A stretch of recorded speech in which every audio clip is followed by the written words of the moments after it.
Hi everyone. So today we are going to can chili. Now Phil is the chili cook around this house, okay? So he made a big pot of chili and he had some for dinner and our grandson had some for dinner. And now the rest of it I'm going to put in jars and can and put on the shelves for later meals, other meals, okay? And we're going to take you along with that. What I will do is I will include Phil's chili recipe in the comments, in the area below, so that you have that. But everyone has their own special family chili recipe, so I figured you weren't really going to be interested in ours, but I will leave it below just in case. And now we are going to get to canning. Okay, so because I cannot seem to fill jars and talk at the same time, I thought I'd go over the basics before we get started. Your pressure canning chili, and our chili specifically has beans and meat in it. So for that reason we are going to be pressure canning it. You cannot water bath this. So pressure can it, and we are going to be doing it for 75 minutes. For our altitude it's going to be 11 pounds of pressure. Okay.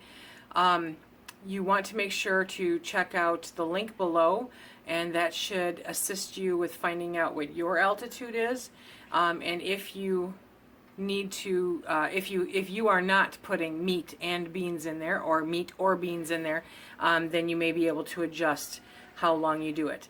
But with the meat and the beans, it has to be pressure canned, just like you pressure can meat. And all meat is pressure canned in pints for 75 minutes and in quarts for an hour and a half. Okay, so those are the rules of thumb there. Now, one of the other things that you have to pay attention to is the temperature of your jars, your chili, and your pressure canner water. Okay, in this instance, with the way that we do it, Phil made the chili earlier in the day, so it has been allowed to cool off almost completely until this moment. And as such, I'm not going to heat the water that is in the pressure canner, nor am I going to heat up the jars. They are sterilized, they are clean, but they have been allowed to come down to temperature. And I am not, they'll be extra sterilized when they go into the pressure canner and run for 75 minutes. If your chili is hot, if you are canning this right after cooking it, then you want to make sure that the water in your pressure canner is hot. You want to make sure that your jars are hot. Otherwise, your jars will crack and it will be an absolute mess and a complete waste of food. So that is something to always be very aware of. A lot of the times when I'm canning, things are cold because that's just the way that we have time to do it. I rarely have time to can it when it's straight out of, after it's been made. It's normally been allowed to cool off. And that's my time constraints. If you are home all day and you have an opportunity to actually cook the chili and then immediately put it into a canner, or cook the soup and immediately put it into a canner, then your water in your pressure canner would be hot and your jars should be hot. Okay, so now we are going to start filling jars. They are going to be pint jars, in our case, and we are going to fill them to about an inch from the top, and that's what we're doing right now. Okay, so for this pot, I probably am going to need more than 12 pints, maybe, we'll see. But right now I've brought out 12 pints. They are washed, they are clean, they are ready to rock and roll. I have the small mouth because that's what I have. I have very few wide mouth left available, so I'm kind of saving those for really important stuff. I have my pressure canner out. I have the water in it. Whoa, see? Okay. I have the water in it, and I am not warming it up because the chili is not hot, okay? It's actually this, you barely feel a temperature difference touching it because Phil cooked it earlier in the day, and it's been allowed to cool. So now we are going to fill some jars. Okay, so you're going to fill your jars, and you're going to leave an inch headspace at the top. This is where I start making just a mess. It's pretty much a given that I'm going to drip and slop this all over the place.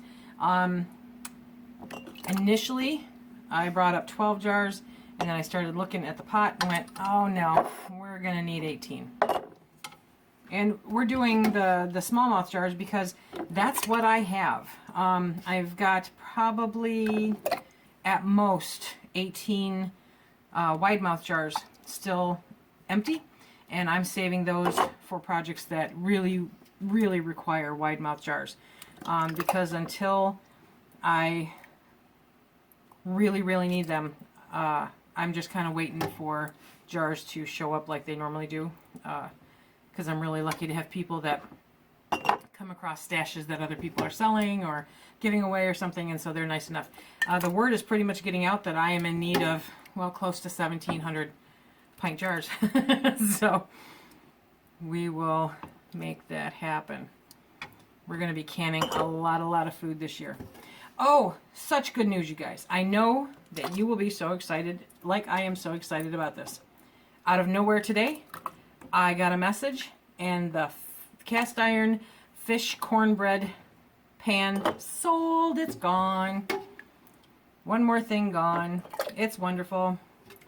I thought for sure I was going to be buried with that thing, that nobody would want it, but they did. Okay, so we're going to get these jars filled, and then we will be back. Okay, so now it's time to get these cleaned up. So I've got my handy dandy vinegar bottle, my paper towels, and I'm going to go around each rim and make sure that it has nothing on it. No meat, no sauce, nothing. Okay, it's got to be absolutely clean. And then you take your lids, make sure your lid is on there, put your ring on there, don't crank it. Just finger tight, put it on there, and then pop it into your canner. Now, I have a number of ladies that are brand new to canning that I know watch our channel, and I thank you very much. What I want you to be aware of is if you are doing pints and you're in your big Presto 23 quart, then you're going to be able to double layer. Now, it is always recommended that you have an extra tray. So if you have a new canner, hit up Amazon, grab an extra one, okay? Keep an eye out at yard sales and thrift stores and grab these whenever you can. They come in handy.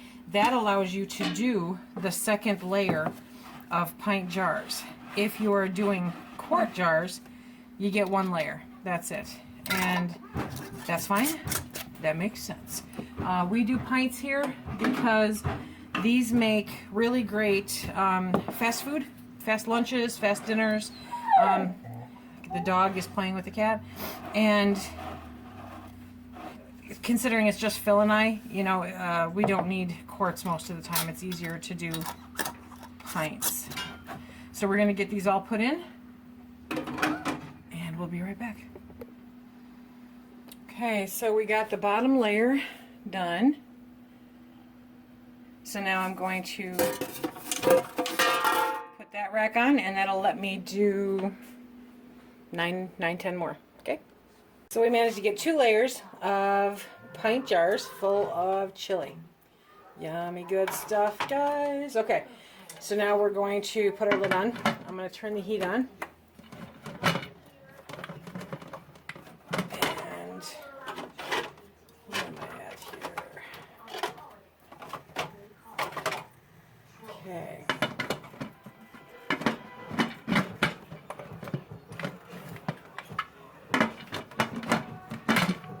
I'm on camera, so this is doing this. I need to go the other way. Okay.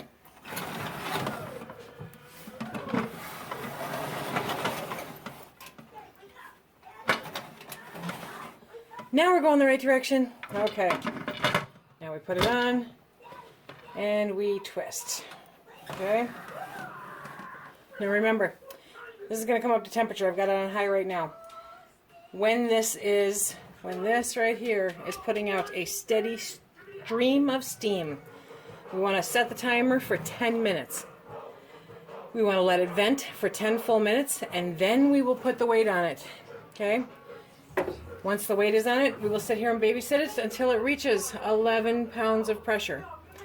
And then we will adjust our temperature on the stove so that it stays at, not under, at 11 pounds of pressure. You don't want to go under. If it goes under, you need to completely reset your clock and start over again. And that is a bummer. I've done it a time or two. Once it reaches 11 pounds of pressure, you set your timer again for 75 minutes. That's an hour and 15 minutes. And you keep checking on it. Don't go far. You want to make sure that you are hovering at 11 pounds of pressure. Figure 11, 12, 13, okay? And